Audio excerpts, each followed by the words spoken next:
الحمد لله رب العالمين والصلاة والسلام على خاتم النبيين اما بعد فاعوذ بالله من الشیطان الرجیم بسم اللہ الرحمن الرحیم۔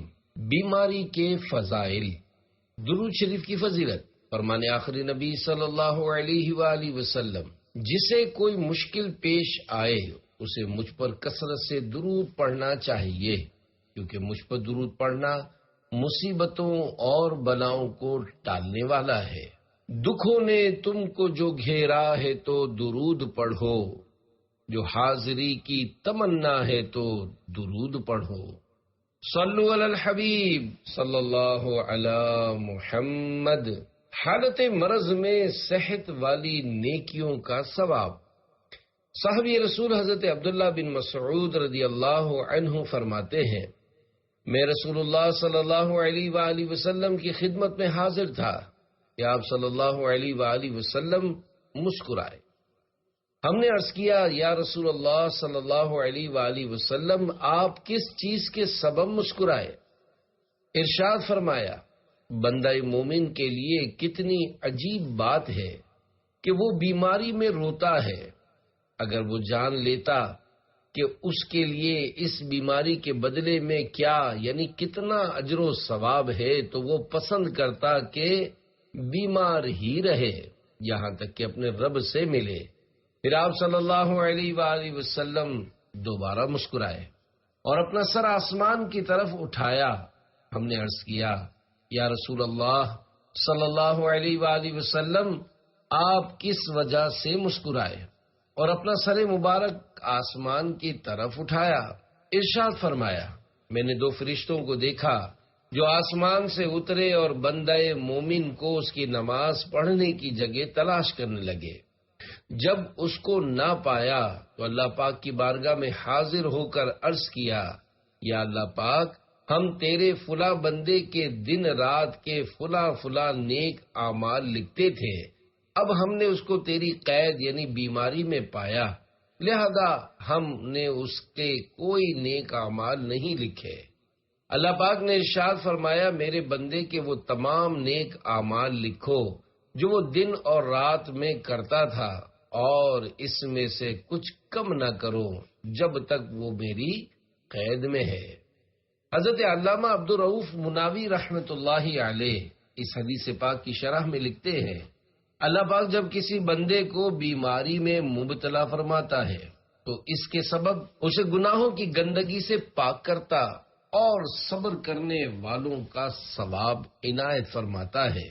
جب وہ بندہ پل صراط پر گزرے گا تو اسے جہنم کی آگ نہیں چھوئے گی، کیونکہ وہ پہلے ہی سے گناہوں کی آلودگی سے پاک و صاف ہو چکا ہوگا۔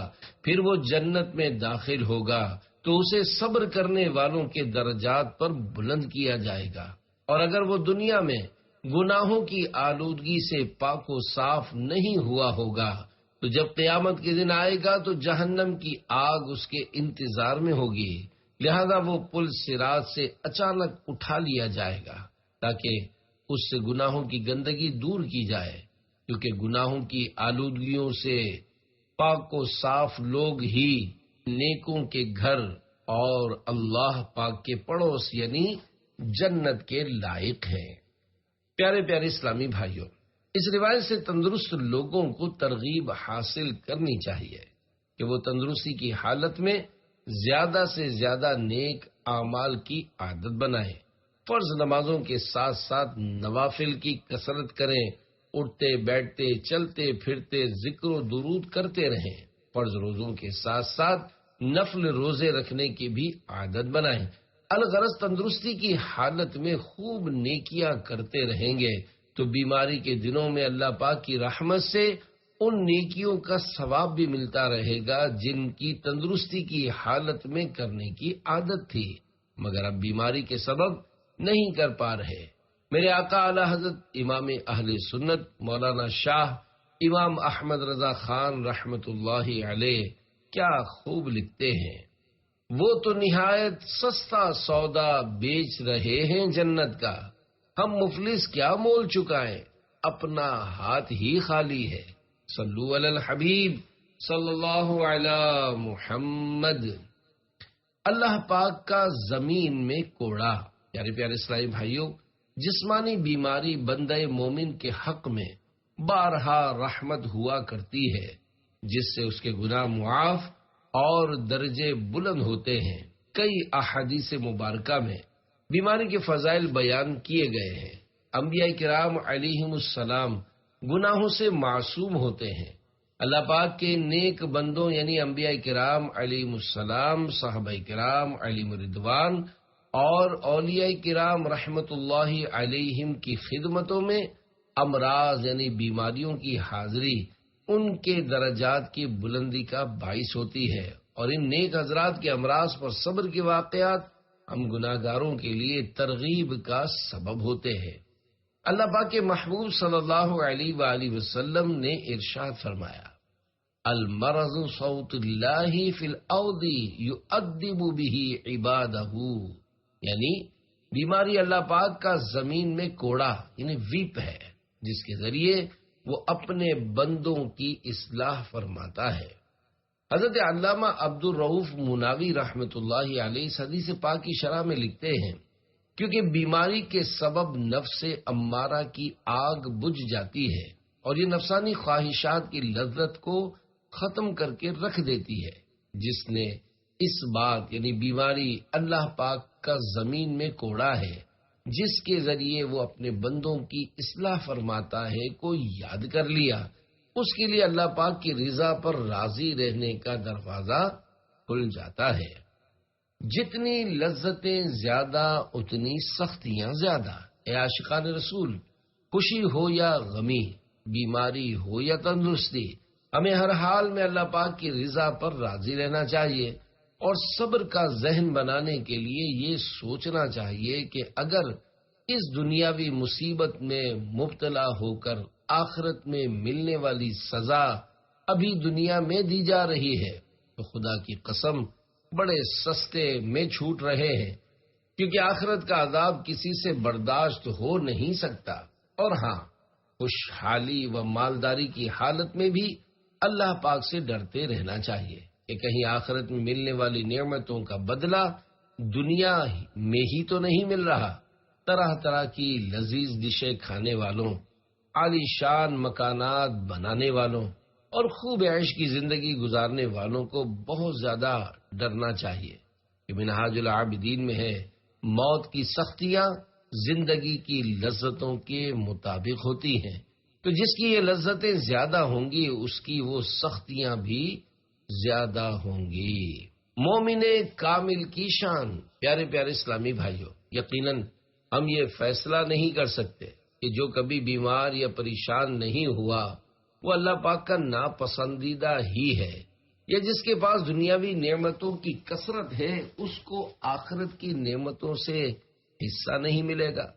ہمیں فقط اپنے بارے میں غور و فکر کر کے اپنی آخرت سنوارنے، خدا رحمان الرحیم اور اس کے پیارے پیارے رسول کریم صلی اللہ علیہ وآلہ وسلم کو راضی کرنے کی کوششوں میں لگے رہنا چاہیے، کہ بس کسی طرح ہمارا پیارا رب ہم سے ہمیشہ ہمیشہ کے لیے راضی ہو جائے۔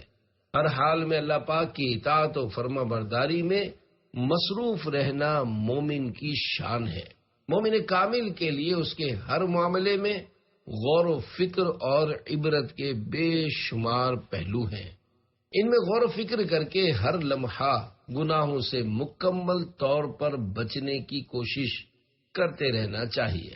اللہ پاک پارہ 21 سورۃ الروم آیت نمبر 36 میں ارشاد فرماتا ہے، وَإِذَا أَذَقْنَا النَّاسَ رَحْمَةً فَرِحُوا بِهَا وَإِن تُصِبْهُمْ سَيِّئَةٌ بِمَا قَدَّمَتْ أَيْدِيهِمْ إِذَا هُمْ يَقْنَطُونَ۔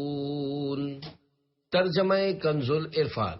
اور جب ہم لوگوں کو رحمت کا مزہ دیتے ہیں تو اس پر خوش ہو جاتے ہیں، اور اگر انہیں ان کے ہاتھوں کے آگے بھیجے ہوئے اعمال کی وجہ سے کوئی برائی پہنچے تو اس وقت وہ نا امید ہو جاتے ہیں۔ اس آیت کی تفسیر میں صراط الجنان میں ہے، یعنی جب ہم لوگوں کو تندرستی اور وسعت رزق یعنی رزق میں کشادگی کا مزہ دیتے ہیں تو وہ اس پر خوش ہو جاتے ہیں اور اس کی وجہ سے اطراتے یعنی تکبر کرتے ہیں، اور اگر انہیں ان کی معصیت یعنی نافرمانی اور ان کے گناہوں کی وجہ سے کوئی برائی پہنچے تو اس وقت وہ اللہ پاک کی رحمت سے نا امید ہو جاتے ہیں، اور یہ بات مومن کی شان کے خلاف ہے، کیونکہ مومن کا حال یہ ہے کہ جب اسے نعمت ملتی ہے تو وہ شکر گزاری کرتا ہے، اور جب اسے سختی پہنچتی ہے تو اللہ پاک کی رحمت کا امیدوار رہتا ہے۔ جو چاہے جمیل رضوی کو تو عطا کر، مختار ہے تو اور وہ راضی برضا ہے۔ میرے بھائی صبر کرو، غم زدوں کے غم دور کرنے والے آقا صلی اللہ علیہ وآلہ وسلم ایک مرتبہ اپنے ایک انصاری صحابی رضی اللہ عنہ کی عیادت کے لیے تشریف لے گئے اور ان سے ارشاد فرمایا، تمہیں کب سے بخار ہے؟ عرض کیا، یا نبی اللہ صلی اللہ علیہ وآلہ وسلم 7 راتوں سے۔ ارشاد فرمایا، بیماریوں کا وقت خطاؤں کے وقت کو لے جاتا ہے، اور فرمایا، اے میرے بھائی صبر کرو، تم اپنے گناہوں سے ایسے نکلو گے جیسے ان میں داخل ہوئے تھے۔ یہ تیرا جسم جو بیمار ہے تشویش نہ کر، یہ مرض تیرے گناہوں کو مٹا جاتا ہے۔ صلو علی الحبیب صلی اللہ علی محمد۔ مومن اور منافق کی بیماری کا فرق۔ ہم سب کے پیارے نبی صلی اللہ علیہ وآلہ وسلم نے ارشاد فرمایا، بے شک مومن جب کسی بیماری میں مبتلا ہو پھر اللہ پاک اسے اس مرض یعنی بیماری سے شفا دے دے تو یہ بیماری اس کے پچھلے گناہوں کا کفارہ اور مستقبل میں اس کے لیے نصیحت ہو جاتی ہے، اور منافق جب بیمار ہو پھر اسے عافیت ملے تو وہ اس اونٹ کی طرح ہوتا ہے جسے اس کے مالک نے باندھ کر کھول دیا ہو، جو نہیں جانتا کہ اسے کیوں باندھا گیا اور کیوں چھوڑا گیا۔ لوگوں میں سے ایک شخص نے عرض کیا، یا رسول اللہ صلی اللہ علیہ وآلہ وسلم، یہ بیماریاں کیا ہوتی ہیں؟ خدا کی قسم میں تو کبھی بیمار نہیں ہوا۔ ارشاد فرمایا، ہم سے دور ہو جا، تو ہم میں سے نہیں یعنی ہمارے طریقے پر نہیں۔ حضرت علامہ مولانا مفتی احمد یار خان رحمت اللہ علیہ اس حدیث پاک کی شرح میں فرماتے ہیں، مومن بیماری میں اپنے گناہوں سے توبہ کرتا ہے، وہ سمجھتا ہے کہ یہ بیماری میرے کسی گناہ کی وجہ سے آئی اور شاید یہ آخری بیماری ہو جس کے بعد موت ہی آئے، اس لیے اسے شفا کے ساتھ ساتھ مغفرت بھی نصیب ہوتی ہے۔ منافق غافل یہی سمجھتا ہے کہ فلاں وجہ سے میں بیمار ہوا تھا اور فلاں دوا یعنی میڈیسن سے مجھے آرام ملا۔ اسباب میں ایسا پھنسا رہتا ہے کہ مسبب الاسباب یعنی اللہ پاک پر نظر ہی نہیں جاتی، نہ توبہ کرتا ہے نہ اپنے گناہوں میں غور۔ یہ شخص جس نے یہ کہا میں تو کبھی بیمار نہیں ہوا، منافق تھا، جس کا کفر پر مرنا حضور صلی اللہ علیہ وآلہ وسلم کے علم میں تھا، اس لیے اس سختی سے اسے یہ جواب دیا۔ بعض روایات میں ہے کہ اس موقع پر حضور صلی اللہ علیہ وآلہ وسلم نے یہ بھی فرمایا کہ جو دوزخی کو دیکھنا چاہے وہ اسے دیکھ لے، ورنہ حضور صلی اللہ علیہ وآلہ وسلم سراپا اخلاق ہیں، محض بیمار نہ ہونے پر ایسی سختی نہ فرماتے۔ اسے معلوم ہوا کہ حضور صلی اللہ علیہ وآلہ وسلم کو رب نے لوگوں کے اچھے برے انجام کی خبر دی ہے۔ امام شرف الدین حسین بن محمد طیبی رحمت اللہ علیہ فرماتے ہیں، جب بندہ مومن بیمار ہوتا ہے اور پھر تندرست ہوتا ہے تو ہوشیار ہو جاتا ہے اور جان لیتا ہے کہ اس کی بیماری اس کے پچھلے گناہوں کو دور کرنے کا سبب تھی، لہذا وہ شرمندہ ہوتا ہے اور آئندہ گناہوں کی طرف نہیں بڑھتا جس طرح پہلے اس سے گناہ ہوئے ہوتے تھے، لہذا یہ بیماری اس کے پچھلے گناہوں کا کفارہ ہو جاتی ہے۔ بیماری رحمت ہے۔ حضرت سہل بن عبداللہ تستری رحمت اللہ علیہ فرماتے ہیں، جسمانی بیماری رحمت ہے جبکہ دل کی بیماری سزا ہے۔ پیارے پیارے اسلامی بھائیوں، جسمانی بیماریاں باعث رحمت اور گناہوں کی بیماری باعث ہلاکت ہے۔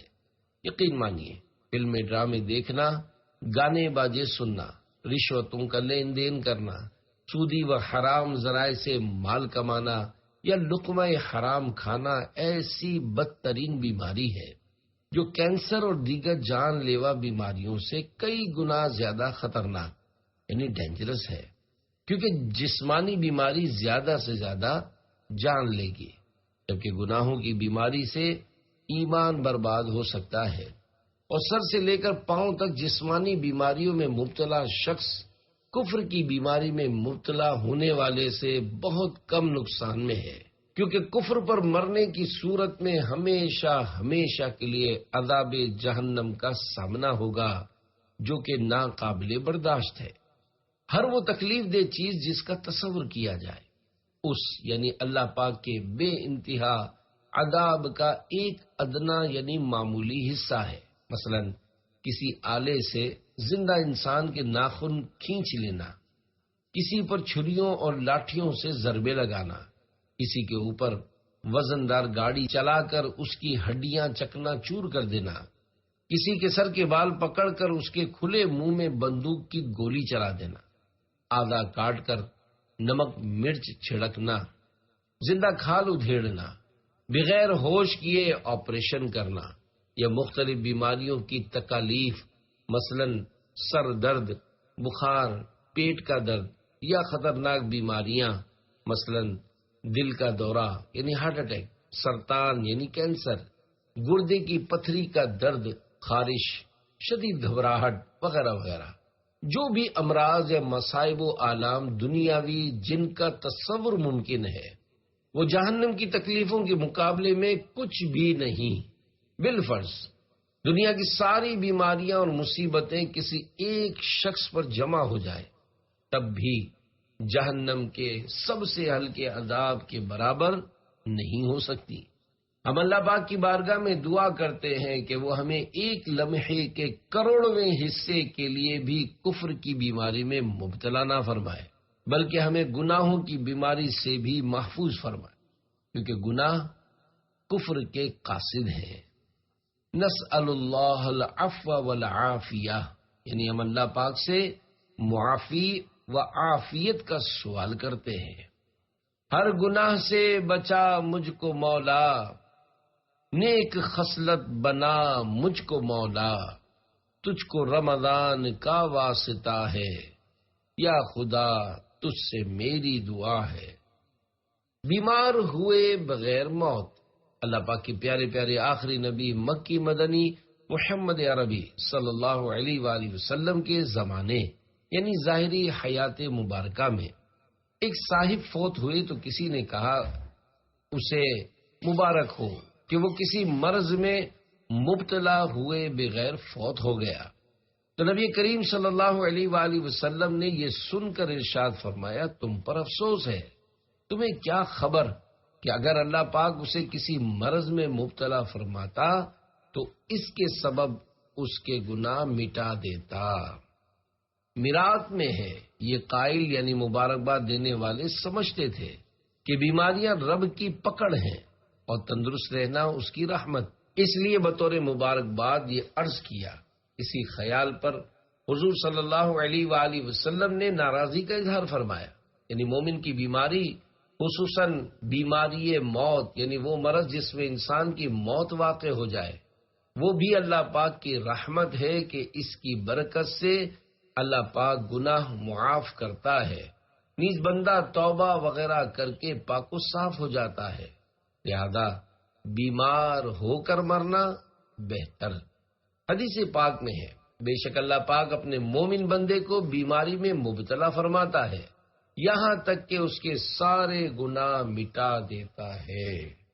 بیماری گناہوں کو مٹا دیتی ہے۔ مکی مدنی آقا صلی اللہ علیہ وآلہ وسلم نے فرمایا، ساعت الاذى یذہبنا ساعت الخطایا، یعنی مصیبتوں اور بیماریوں کا وقت بندے کی خطاؤں کا کفارہ بن جاتا ہے۔ ایک اور روایت میں ہے کہ دنیا میں بیماریوں، غموں کا وقت آخرت میں تکلیف کے وقت کو دور کر دیتا ہے۔ یعنی دنیا میں انسان کو جو مصائب و تکالیف پہنچتی ہیں وہ آخرت کے ہولناک اور تکلیف دہ حالات سے نجات کا سبب بن جائیں گی۔ بیماری کی فضیلت شرح الزرقانی میں ہے، گناہوں سے معصوم یعنی انبیاء کرام علیہم السلام کے علاوہ لوگوں کا برائیوں میں مبتلا ہونے سے بچنے کا امکان بہت کم ہے، لہذا ان کی بیماری ان کے گناہوں کو مٹانے والی ہے یا ان کے درجات بلند کرنے والی ہے اور نفس کے جوش کو توڑنے والی ہے۔ امام غزالی رحمت اللہ علیہ فرماتے ہیں، بیماری جب گناہوں کی سواری اور اللہ پاک کی نافرمانی کے آگے رکاوٹ بنے تو اس سے بہتر اور کیا بات ہوگی۔ پیارے پیارے اسلامی بھائیوں، بیماری کے فضائل پڑھ یا سن کر بیماری کی تمنا کرنے کے بجائے اپنے رب کریم سے عافیت ہی کا سوال کرتے رہنا چاہیے، کیونکہ ہم اللہ پاک کے بڑے کمزور بندے ہیں، لہذا ہم اللہ پاک سے دنیا میں بھی عافیت، موت کے وقت بھی عافیت اور قبر و حشر میں بھی عافیت اور بس عافیت ہی کا سوال کرتے ہیں۔ عطا کر عافیت تو نزعو قبر و حشر میں یا رب، وسیلہ فاطمہ زہرا کا کر لطف و کرم مولا۔ صلو علی الحبیب صلی اللہ علی محمد۔ سب سے زیادہ موت کی یاد کس چیز سے آتی ہے؟ بیماری آنے پر خوف خدا سے اپنے گناہوں کی معافی بھی مانگنی چاہیے، کیونکہ کبھی بیماری دنیا سے چلے جانے کا سبب بھی بن جاتی ہے۔ آئے دن ہزاروں مریضوں کے انتقالات کی خبریں آتی ہی رہتی ہیں۔ حضرت شیخ ابو طالب مکی رحمت اللہ علیہ فرماتے ہیں، مریض کو چاہیے کہ حالت مرض میں توبہ کرے، اپنے گناہوں پر دکھ کا اظہار کرے، کثرت سے استغفار کرے، اللہ پاک کا ذکر کرے، امیدوں کو کم کرے اور موت کو بہت زیادہ یاد رکھے۔ مزید فرماتے ہیں، سب سے زیادہ جو چیز موت کی یاد دلاتی ہے اور جس کی آمد پر موت کی توقع کی جاتی ہے وہ امراض ہیں۔ ایک کے بعد دوسری بار بیمار ہو اور توبہ نہ کرے تو حدیث پاک میں ہے کہ جب بندہ 2 مرتبہ بیمار ہو جائے اور توبہ نہ کرے تو ملک الموت علیہ السلام یعنی روح قبض کرنے والا فرشتہ اس سے فرماتے ہیں، اے غافل شخص، میری جانب سے تیرے پاس ایک کے بعد ایک قاصد آیا لیکن تو نے کوئی جواب نہیں دیا۔ صلو علی الحبیب صلی اللہ علی محمد۔ بھوکا رہنے کی وجہ۔ حضرت بایزید بستامی رحمت اللہ علیہ کی خدمت میں عرض کیا گیا، آپ بھوکا رہنے پہ اتنا زور کیوں دیتے ہیں؟ ارشاد فرمایا، اگر فرعون بھوکا ہوتا تو کبھی خدائی کا دعویٰ نہ کرتا، اور اگر قارون بھوکا ہوتا تو کبھی سرکشی و نافرمانی نہ کرتا۔ فرعون کا جواب اس کے منہ پر۔ تفسیر ساوی میں ایک ایمان افروز واقعہ ہے کہ جب فرعون تخت سلطنت پر بیٹھ کر خدائی کا دعویٰ کرتا تھا تو ایک بار حضرت جبرائیل علیہ السلام آدمی کی شکل میں اس کے پاس تشریف لائے اور پوچھا کہ بادشاہ اس غلام کے بارے میں کیا کہتا ہے جو اپنے مولا کے دیے ہوئے مال اور اس کی نعمتوں میں پلا بڑھا۔ پھر اس نے اپنے مولا کی ناشکری کی اور اس کے حقوق کا انکار کرتے ہوئے خود خدائی کا دعویٰ کرنے لگا۔ تو فرعون نے اس کا جواب یہ لکھا کہ ایسا غلام جو اپنے مولا کی ناشکری کر کے اپنے مولا کا نافرمان ہو گیا، اس کی سزا یہ ہے کہ اسے دریا میں غرق کر دیا جائے۔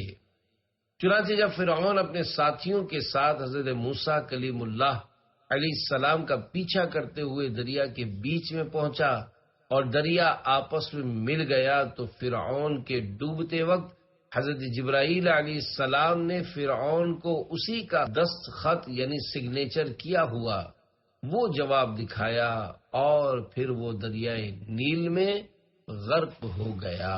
مفسرین کرام رحمت اللہ علیہم فرماتے ہیں، اللہ پاک نے فرعون کو مرے ہوئے بیل بل کی طرح دریا کے کنارے پر پھینک دیا تاکہ وہ زندہ بچ جانے والے بنی اسرائیل اور دیگر لوگوں کے لیے عبرت کا نشان بن جائے، اور ان پر یہ بات واضح ہو جائے کہ جو شخص ظالم ہو اور اللہ پاک کی بارگاہ میں تکبر کرتا ہو، اس کی پکڑ اس طرح ہوتی ہے کہ اسے ذلت و رسوائی کی کھائی میں پھینک دیا جاتا ہے۔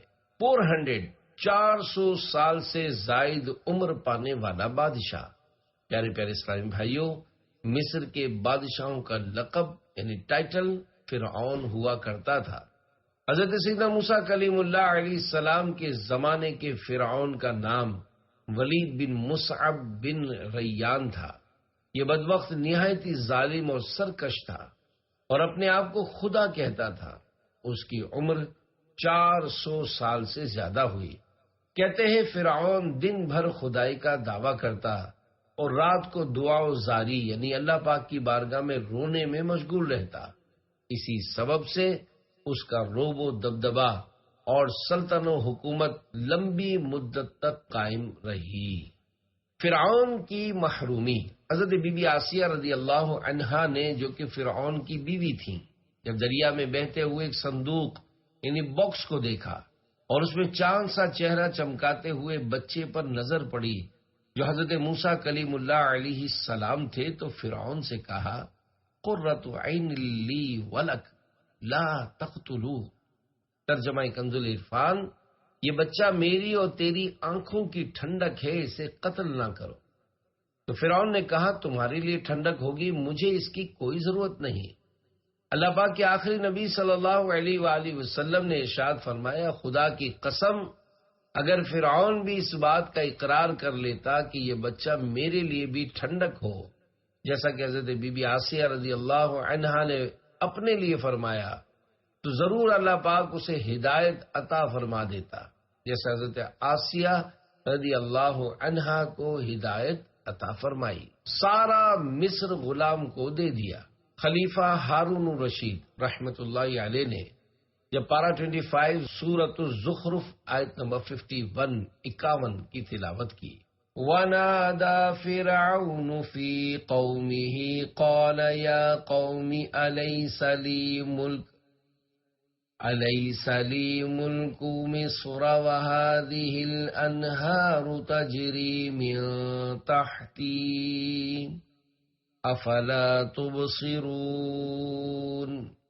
ترجمہ کنز العرفان۔ اور فرعون نے اپنی قوم میں اعلان کر کے کہا، اے میری قوم، کیا مصر کی بادشاہت میری نہیں ہے اور یہ نہریں جو میرے نیچے بہتی ہیں، تو کیا تم دیکھتے نہیں؟ تو مصر کی حکومت پر فرعون کا غرور یاد کیا تو فرمایا، میں وہ مصر اپنے ایک چھوٹے سے غلام کو دے دوں گا۔ چنانچہ آپ رحمت اللہ علیہ نے ملک کے مصر اپنے غلام خصیب کو دے دیا، جو آپ کو وضو کرواتا تھا۔ اللہ رب العزت کی ان پر رحمت ہو اور ان کے صدقے ہماری بے حساب مغفرت ہو۔ آمین بجاہ خاتم النبیین صلی اللہ علیہ وآلہ وسلم۔ صلو علی الحبیب صلی اللہ علی محمد۔ فرعون کے خدائی کا دعویٰ کرنے کی ایک وجہ۔ پیارے پیارے اسلامی بھائیوں، کیا آپ کو معلوم ہے کہ فرعون نے خدائی کا دعویٰ کیوں کیا؟ منقول ہے کہ فرعون نے اپنی 400 سال کی عمر میں سے 320 سال اس آرام کے ساتھ گزارے تھے کہ اس مدت میں کبھی درد یا بخار یا بھوک میں مبتلا نہیں ہوا۔ احیاء العلوم میں ہے، ایک بزرگ رحمت اللہ علیہ فرماتے ہیں، فرعون کے خدائی کا دعویٰ کرنے کی وجہ یہ تھی کہ وہ طویل عرصے تک صحت مند رہا، کہ 400 سال گزر گئے مگر اس کے سر میں نہ درد پین ہوا، نہ کبھی بخار یعنی فیور ہوا، اور نہ ہی کبھی کسی رگ میں تکلیف ہوئی۔ اگر اسے کسی دن آدھے سر میں بھی درد ہو جاتا تو خدائی کا دعویٰ کرنا تو دور کی بات، فضول کاموں سے ہی جان چھڑا لیتا۔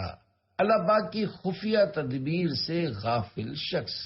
پیارے پیارے اسلامی بھائیوں، واقعی صحت کی نعمت اور دولت کی کثرت بہت سارے لوگوں کو گناہوں میں مبتلا کر دیتی ہے، لہذا جو خوب جاندار یا مالدار یا صاحب اقتدار ہو، اس کو خدائے علیم و خبیر کی خفیہ تدبیر سے ڈرنے کی بہت زیادہ ضرورت ہے، جیسا کہ عظیم تابعی بزرگ حضرت حسن بصری رحمت اللہ علیہ فرماتے ہیں، جس شخص پر اللہ پاک دنیا میں روزی میں خوب کثرت، فرمانبردار اولاد کی نعمت، مال و دولت، اچھی صحت، منصب، وجاہت، عہدۂ وزارت یا صدارت یا حکومت وغیرہ کے ذریعے فراخی کرے، مگر اسے یہ خوف نہ ہو کہ کہیں یہ آسائشیں اللہ پاک کی خفیہ تدبیر تو نہیں، ایسا شخص اللہ پاک کی خفیہ تدبیر سے غافل ہے۔ دولتیں ایسی، نعمتیں اتنی، بے غرض تو نے کی عطا یا رب، دے کے لیتے نہیں کریم کبھی، جو دیا جس کو دے دیا یا رب، تو کریم اور کریم بھی ایسا کہ نہیں جس کا دوسرا یا رب، ظن نہیں بلکہ ہے یقین مجھے، وہ بھی تیرا دیا